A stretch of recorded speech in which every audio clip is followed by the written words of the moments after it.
Okay. Hello, everyone. Welcome again to the Lee County Ready for College initiative. Um, I'm super excited. This is our 13th video. You keep on saying how many we have, and it just keeps on being more excited as we're edging more towards the end of the summer. And as you're watching all of these videos, hopefully taking in as much information as you can. This particular video, like we mentioned in the most recent videos, is more focused on the first year college experience and not necessarily high school college admissions. So if you don't want to, you don't have to yet, but we'd strongly recommend watching it, around the time that, senior year is about to end and you're about to start being a college freshman. So yeah, so the first thing that, we just want to talk about too, before we move on is please check out like all the other videos before, like seriously, like do not watch this until you've seen like all the other ones, because you want to maximize the amount of time that you're putting in when you're trying to go through all of our programs. So yeah, in this video, we'll actually be talking about like how to stay organized and creating a very happy balance in college, which I can tell you right now is still unattainable, but you can always do your best to make it happen. So yeah, we'll just do introductions. So my name is Steven Herrera Denorio. I'm a rising senior at Duke studying statistics, sociology, and German. Yeah. Hi everyone, I'm Taylor Medlock. I'm a first year graduate student at the University of Georgia, and I'm currently rotating in a neuroscience and cell biology lab. Hey guys, I'm Caitlin. I'm a rising senior at ECU studying elementary education with a concentration in math. Yeah, thanks everyone. And then, like always, before we begin, we just want to give the disclaimer that we're just college students working to help other students with the information and experiences that we have. We definitely are not paid individuals to do this. It's all on voluntary basis. So please take everything with a grain of salt, but also we're living through it right now, so it might be helpful to take some of our advice. So without further ado, we'll go ahead and move on to our first topic. So in general, it's about more like personal involvements in college. I think when we talk about like staying organized and creating a happy balance, it's always a conversation about like how much work am I actually going to put on myself. Some might, take an overload of activities to do, and in other cases, you might be more, have more time in order for you to take over your academics and things that might be more important for you. So with that, Caitlin, can you talk a little bit more about your personal involvements in college? Yeah, so like I said in my introduction, I'm a rising senior.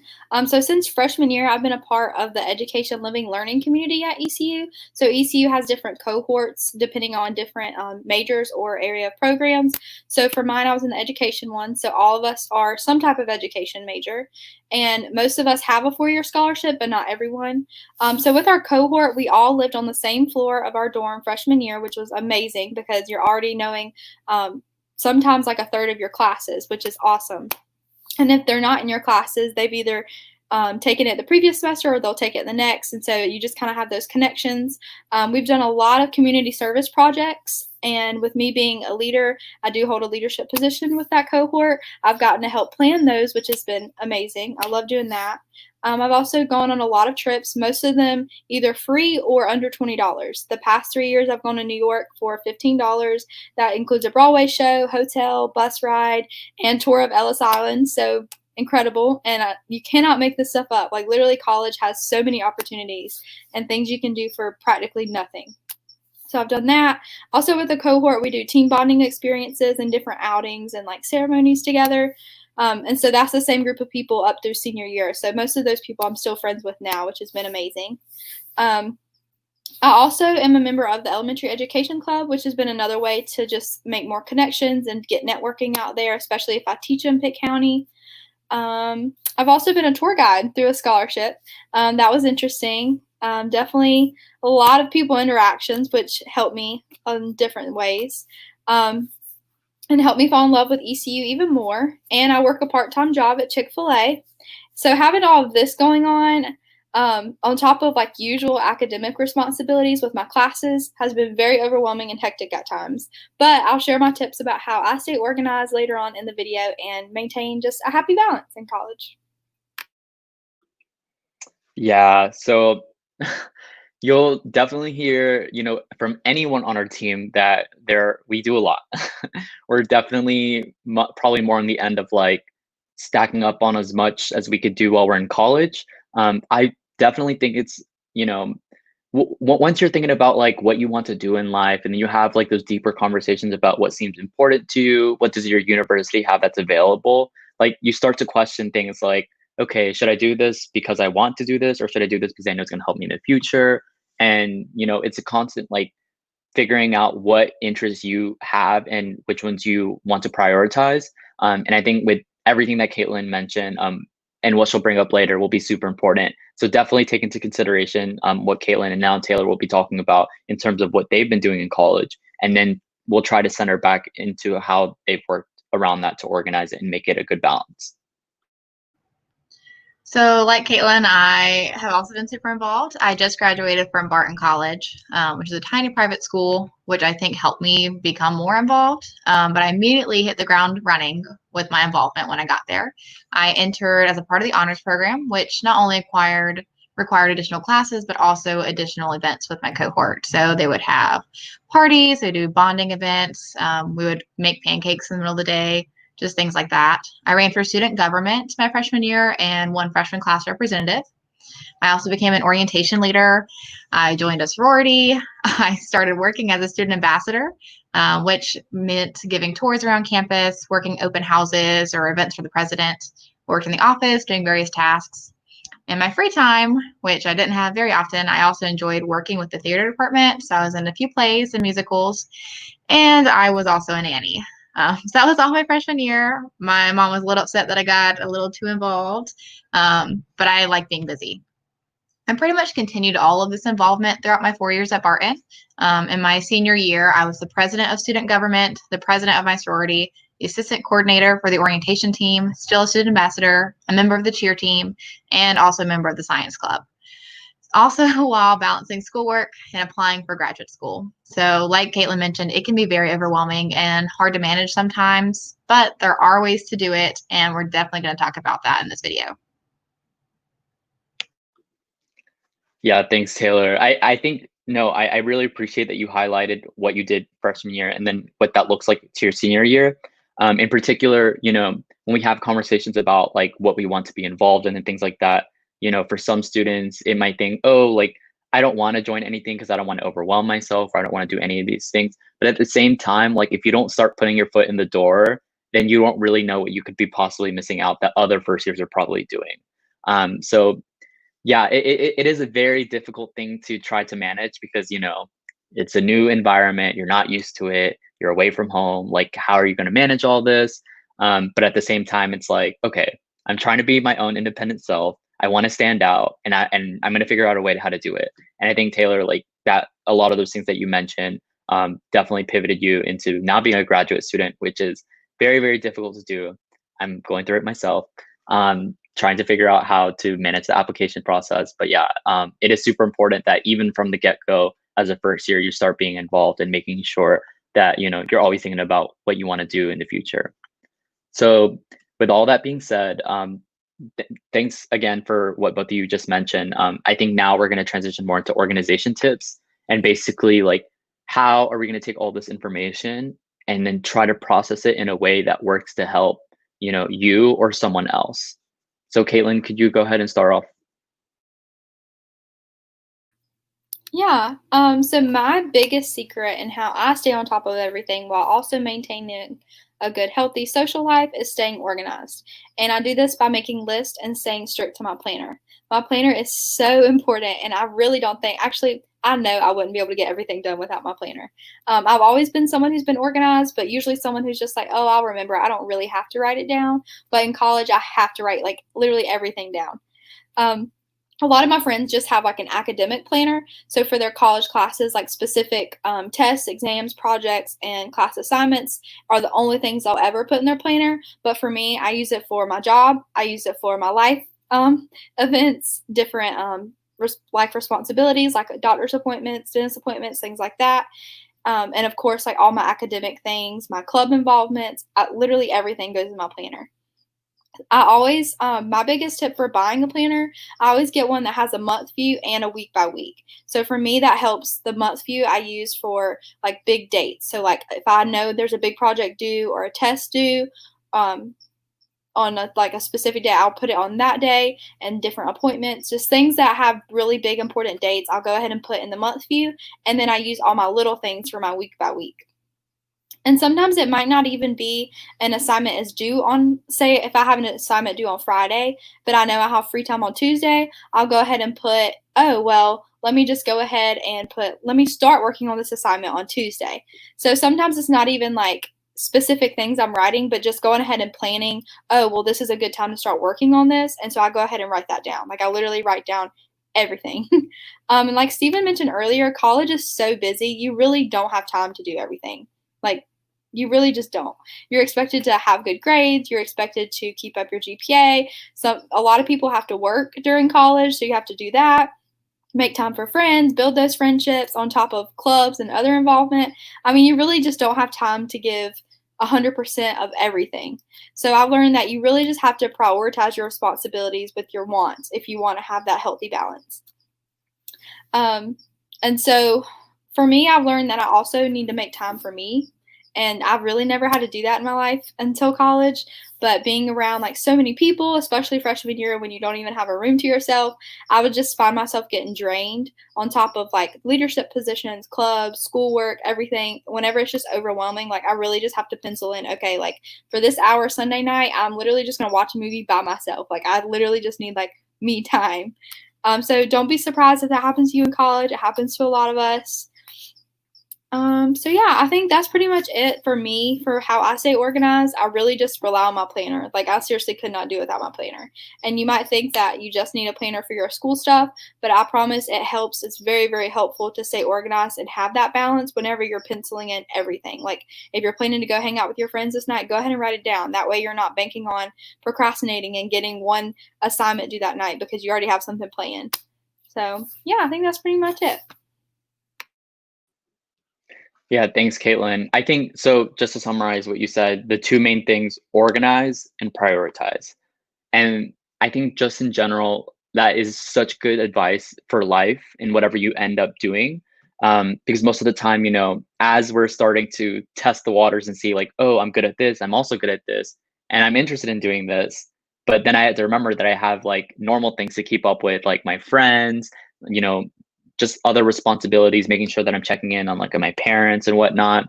So yeah, I think it's super important that you even mentioned the fact that like, oh, I have to pencil and even having to hang out with my friends because it does get overwhelming to that point. Obviously, you don't want to sacrifice like academic achievement or anything like that. You want to keep up the really good GPA. You never know when you're going to need it, so it's always recommendable to keep that up.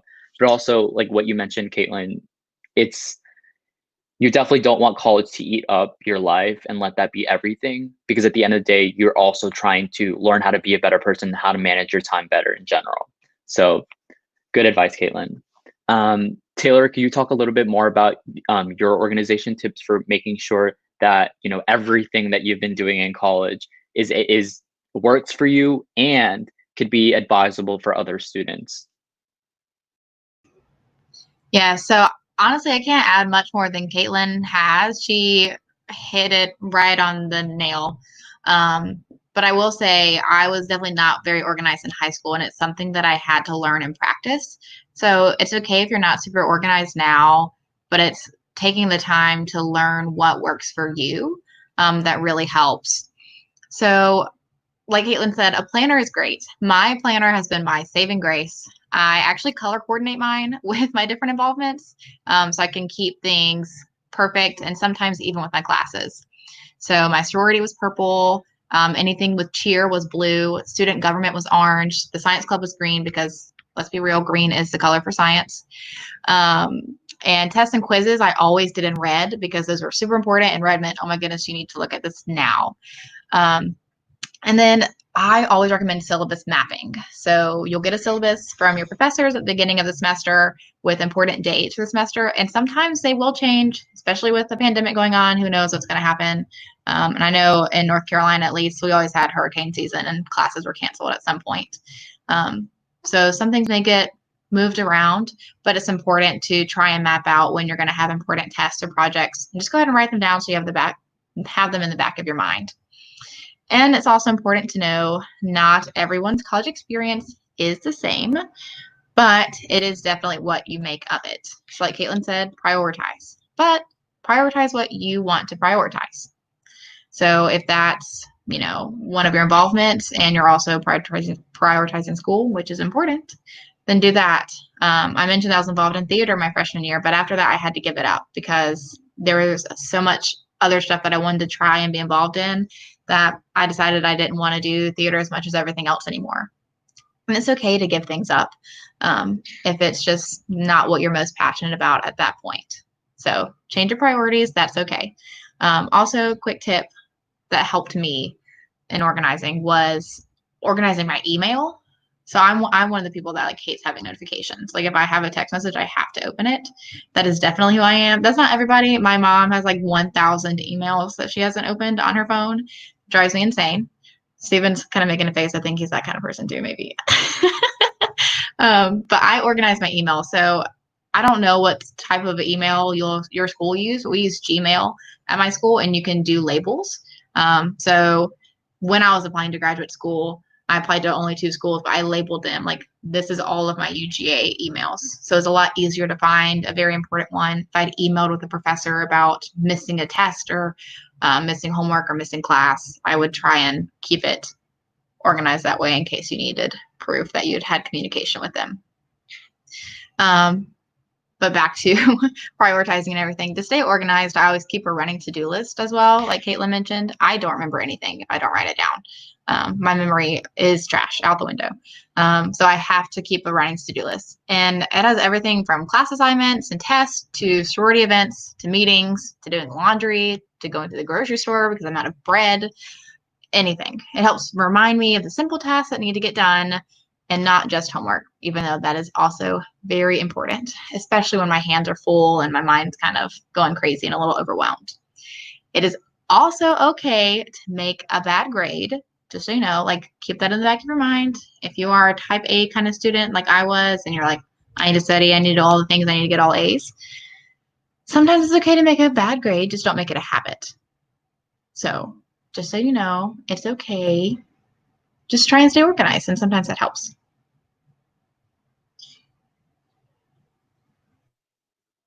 Yeah. I think thank you for saying that. Especially the part about getting bad grades. I think for me, someone that was definitely type A in high school, had to make 100s. Literally there was this one time I got a 99 on a stats exam, and I got sad. So, and I'm just letting you all know I've gotten not one, multiple C's at Duke. So if that helps you at all, it's okay. Okay. But just like Taylor mentioned, don't let that be a habit. Try to aim for straight A's if you can. It obviously the level of difficulty depends on what your program is, and kind of the other classes and extracurriculars that you're taking. So, for me, the way I see it too, and adding on to what Taylor said, I would rather have more extracurriculars that can explain my personality, my involvement, what I care about, rather than necessarily grades. I know for some people that might be controversial, but I'm telling you, when it comes time to explain to, someone else, we can even play this scenario. Let's say you're someone that has a 3.1 GPA, right? But let's say you're comparing yourself to someone that has a 3.9 GPA and you're trying to apply for the same job. But for someone like you've been involved in, several more clubs, you've done volunteering outside of class, you have to work a part-time job. Those are additional explanatories that can help further explain why you're in the position that you're in and why you're trying to seek a job from someone else that has different credibilities that but are necessarily, not as involved.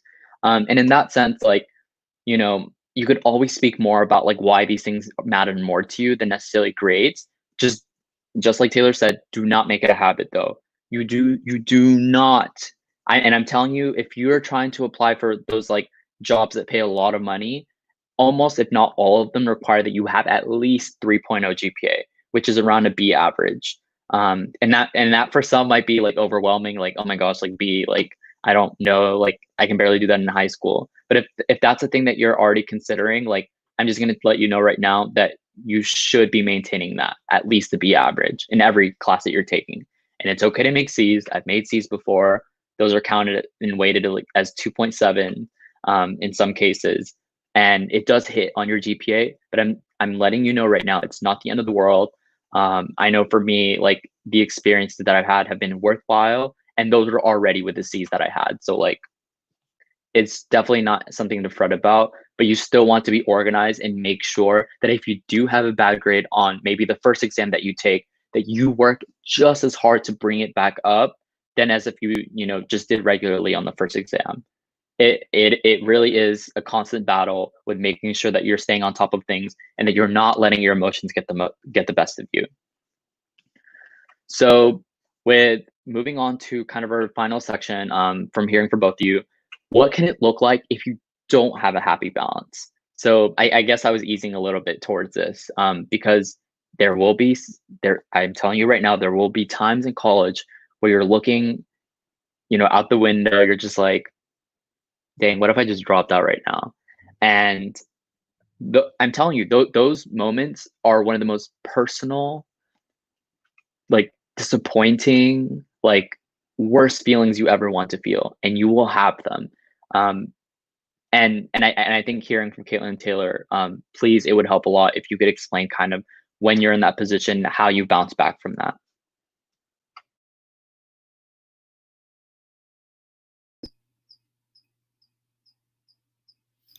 Yeah, so without a balance of academics, social life, and life responsibilities and everything else in between, it's really easy to get burned out.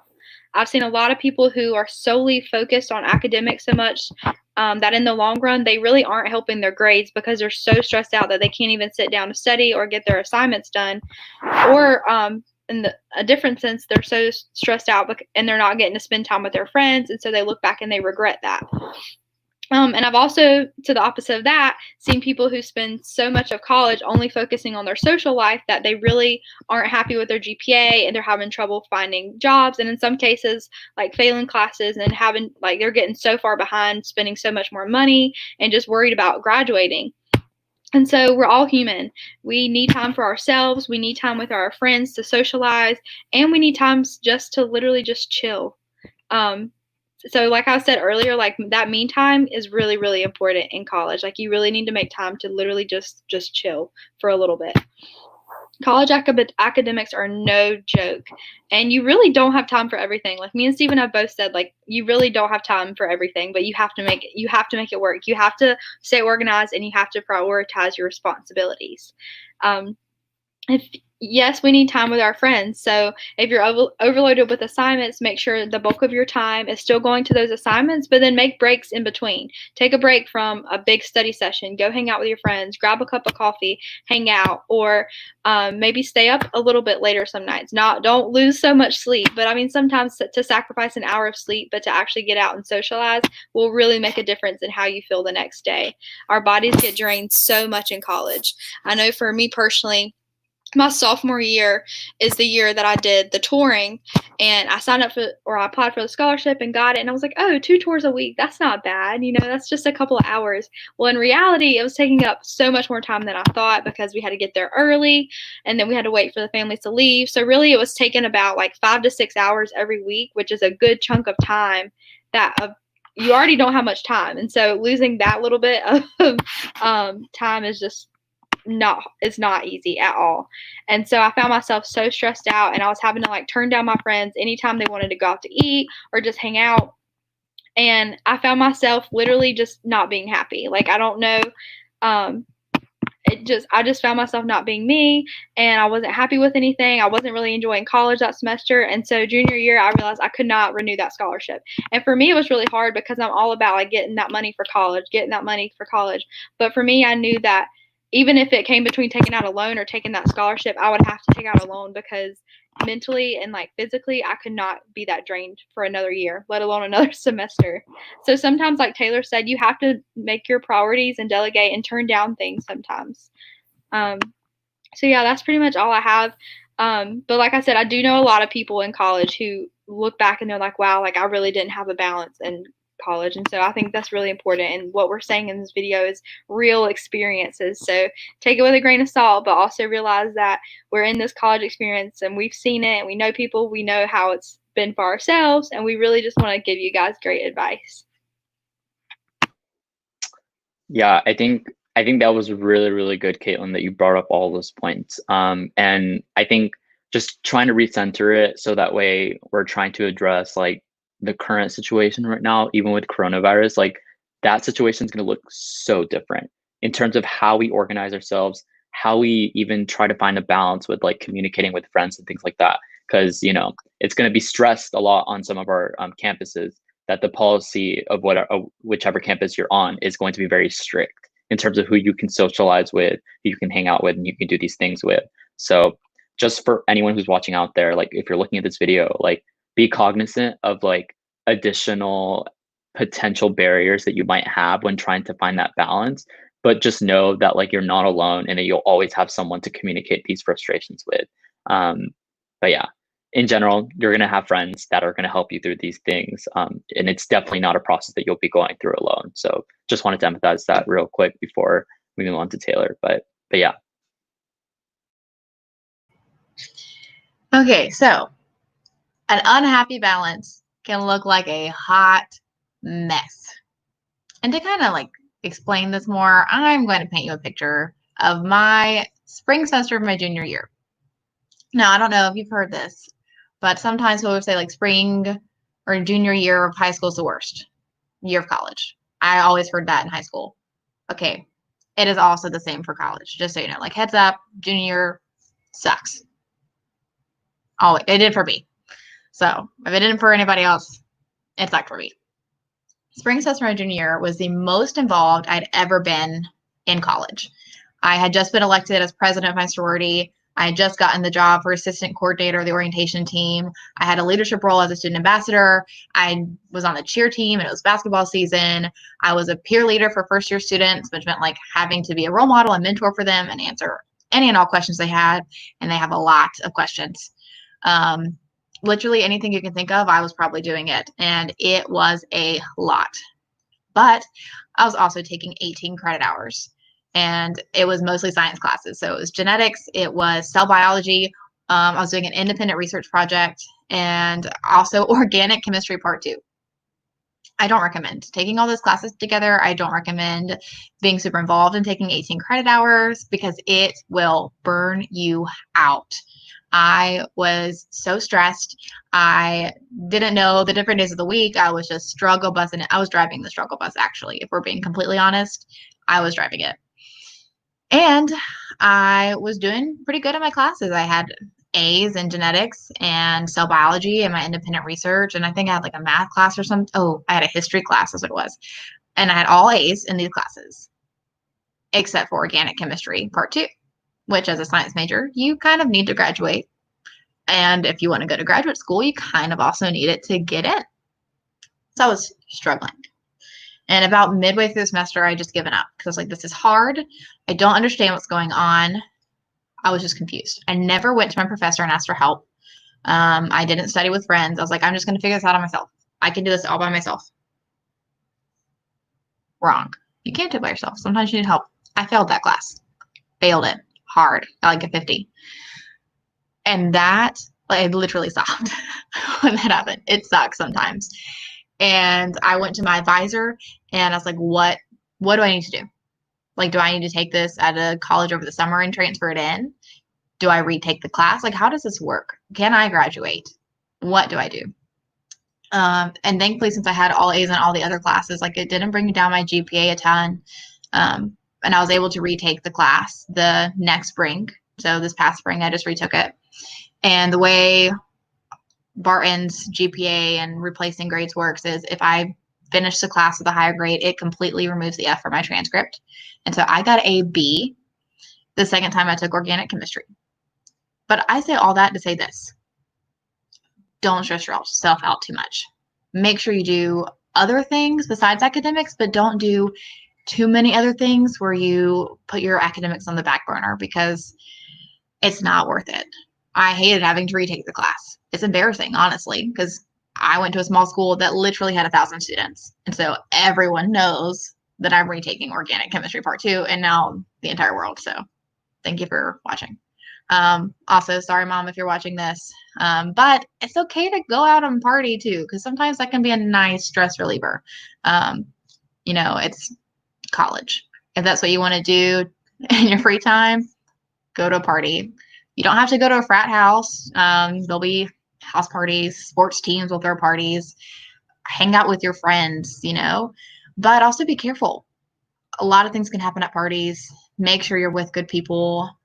Know your limitations, and not just in alcohol, but in everything. Don't do too much, I've learned that I like to have a lot on my plate and be busy, but there is a point where it gets to be too much. This could lead to your mental health to decline and can cause a variety of struggles in different areas. So don't let it get that far. Take breaks. Take mental health days. Skipping class is not a good thing. And I'm not going to go on the record saying that it's okay to skip class. But if you DM me on Instagram or anything and ask that question, I may have a different answer for you. Sometimes you just need to take a break, and that's okay.